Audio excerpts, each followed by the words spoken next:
এবং এই উঠানের সাথে আমার একটা স্মৃতি আছে। এই উঠানে একটা বিয়ে হয়েছিল 2013 বা 14 দিকে। আমি তখন বিরুৎ স্যারের কাছে প্রাইভেট পড়তে আসতাম। তো স্যার হচ্ছে নিরামিষ খায়, বিনোদ স্যার নিরামিষ খায়, আমি যদি ভুল না করি নিরামিষ খায় না স্যার, আমিষ বুঝি না। তো স্যার এইখানে একটা বিয়ে, আমি স্যারের কাছে প্রাইভেট পড়তে আসছি, স্যার একটা গিফট নিয়ে আসছে বড়। তো স্যার গিফটটা দিয়ে যাবে, বাট খাবে না স্যার, কারণ বিয়েতে খাবে না। তাই আমি স্যারের বললাম, স্যার খাবেন না, এটা তো লস হবে, কারণ একটা গিফট দিবে এটা। তো স্যার বললো, তো কি করবো? আমি কি, স্যার আপনার পরিবর্তে আমি খাই।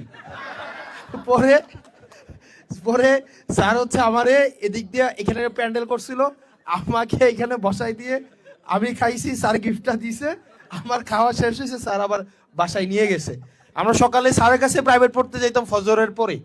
এই ফজর ক্যাম্পেইন যে ব্যাপারটা, এটা এখন থেকে করতেছি ব্যাপারটা এমন না, আল্লাহ বহুত আগের থেকে এগুলো ট্রেনিং দেওয়াইছে। স্যার আমাদেরকে, ডাক্তার সাহেব আছে এখানে, আমাদের বন্ধু ব্যাটসম্যান ডাক্তার আলামিন, আমরা স্যার আমাদেরকে পড়াইতো ফজরের পরে, শীতকাল, কুয়াশা, অন্ধকার, আম্মা অর্ধেক পথ আগাই দিয়ে যাইতো, একদম স্যারের স্কুল গেটাই না দিয়ে যাইতো। ফজরের নামাজ শেষ, তারপর হচ্ছে স্যারের কাছে পড়তে যাইতাম। এই বাসাটায় ফায়াজরা থাকে, তাই না? এখন আছে কিনা আমি জানি না। আমি শেষবার যখন আসছিলাম তখন ফায়াজের আম্মার দৌড় খেয়ে গেছিলাম। আছে এখানে আন্টিরা? ফায়াজ আমার বন্ধু, আমার ব্যাচমেট। আমরা 14 সালে আমরা এসএসসি পাস করছি। আপনারা, আমি রাজনৈতিক বক্তব্য একটাও দিব না এখানে, একটাও না, কারণ এই এলাকাটার সাথে আমার রাজনীতির সম্পর্ক না। এই এলাকাটার সাথে আমার কেমন সম্পর্ক জাস্ট আমি আপনাদেরকে বলি। থানা গেট থেকে যখন আমরা ঢুকি তখন হচ্ছে একটা মার্কেট, মার্কেটের পরে হচ্ছে যে আগে কামাল ছাত্রাবাস ছিল, কামাল একটা কিন্ডার গার্ডেন আছে, কিন্ডার গার্ডেনের পরে তুষারদের বাড়িটা আছে, ওই যে শিরিনান্টিদের বাসা। এরপরে হচ্ছে লাল বিল্ডিং, লাল বিল্ডিং এর এই পাশে হচ্ছে ইসমাইল স্যার পড়াইতো, তাই না?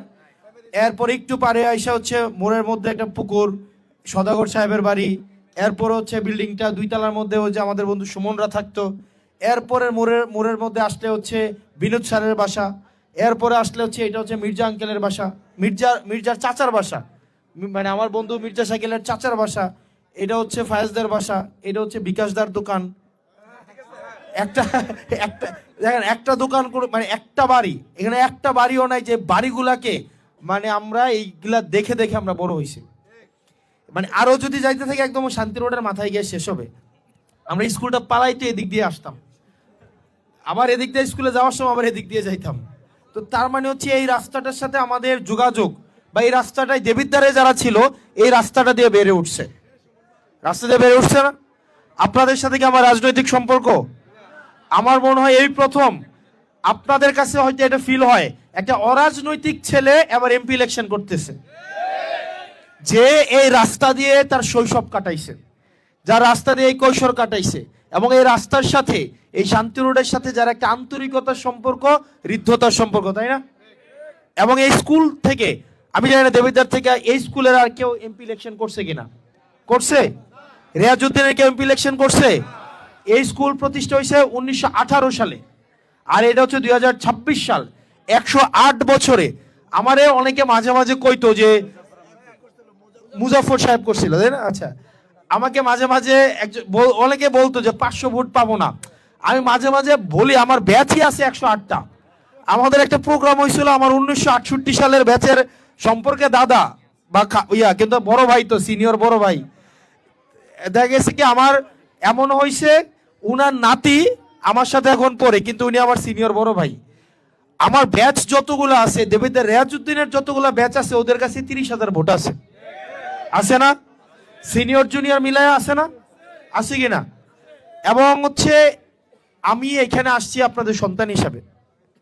তো এই উঠান, এই বাড়ি, দীপুরা আছে, তারপরে পিন্টু আছে আমার বন্ধু, এখানে পার্থ, কিশোর, এরা এই বাড়ির আত্মীয় স্বজন, এই টাইপের কিছু একটা, তাই না? তো আপনাদের সাথে আসলে আমি রাজনৈতিক কোনো পরিচয় আসতে চাই না, আমি আপনাদের সন্তান হিসাবে আসছি। ফায়েজার আম্মার কাছে ফায়েজ যেমন একটা সন্তান, ঠিক এমন আমি একটা সন্তান। ঠিক একইভাবে এখানে যারা আছেন প্রত্যেকটা গার্ডিয়ান, আপনারা আমাদের বয়সী ছেলেদেরকে আপনারা যেভাবে দেখেন, আমি কোনো রাজনৈতিক দলের হিসাবে আপনার কাছে আসি নাই, আপনি আমাকে সন্তান হিসাবে ট্রিট করেন। দেখেন, আমার স্যার আমার জন্য কথা বলছে এখানে, এটা আমার থেকে সবচেয়ে বড় পাওয়া, এর থেকে বড় পাওয়ার কিছুই নাই। মানে স্যার ছাত্রের জন্য নির্বাচনে ভোট চাইতেছে, আমি আর কি, মানে ভোটের পাশ ফেল পরের বিষয়, এটাই তো আমার জন্য জয়। মানে আমার স্যার আমার জন্য আইসা, যেই স্যার মানে পিটায়া জ্বর উড়াই ফেলতো, পিটায়া জ্বর উড়াই ফেলছে না, বহুত পোলাপাইনের পিটায়া জ্বর, স্যারের পিটায়া জ্বর উড়ে না এমন মানুষ খুব কম আছে, এরকম খুব কম আছে না? তো স্যারের পিঠা খায় জ্বর উঠছে, চামড়া চুলছে।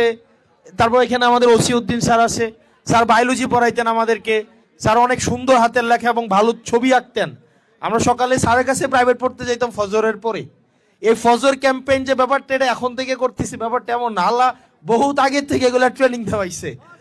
স্যার আমাদেরকে, ডাক্তার সাহেব আছে এখানে আমাদের বন্ধু ব্যাটসম্যান ডাক্তার আলামিন, আমরা স্যার আমাদেরকে পড়াইতো ফজরের পরে, শীতকাল, কুয়াশা, অন্ধকার, আম্মা অর্ধেক পথ আগাই দিয়ে যাইতো, একদম স্যারের স্কুল গেট আইনা দিয়ে যাইতো, ফজরের নামাজ শেষ, তারপর হচ্ছে স্যারের কাছে পড়তে যাইতাম। এখানের ফেস দেখে দেখে আমি মানুষ চিনি, এখানের রাজনীতি কে কোন দল করছে আমি জানি না, কিন্তু ফেস দেখে দেখে আমি সবাইকে চিনি। কারণ ভাই আমি 2003 সাল থেকে এই রাস্তা দিয়ে হাঁটাচলা করি, 3, 4, 5, 6, একটা মানে আমার হয়তো এখানে আল্লাহ আমার সম্পদ দেয় নাই, এখানে হয়তো আল্লাহ আমার নিজের বাড়ি বানায় নাই, কিন্তু ব্যাপারটা এমন হয়ে গেছে, এইটাই আমার নিজের ঘরের মতো এখন হয়ে গেছে। তো যার কারণে আপনাদের কাছে আসলে আমি মানে ভোট কি চাইবো, আপনাদের সন্তান দাঁড়াইলে আপনারা কাজ করতেন না? আপনাদের সন্তান দাঁড়াইলে কাজ করতেন কিনা? এটা তো আপনাদের সন্তানই। তা আপনারা আমার জন্য, আপনার সন্তানের জন্য যেটা করতেন, আমি বিশ্বাস করে আমার জন্য আপনারা সেটা করবেন।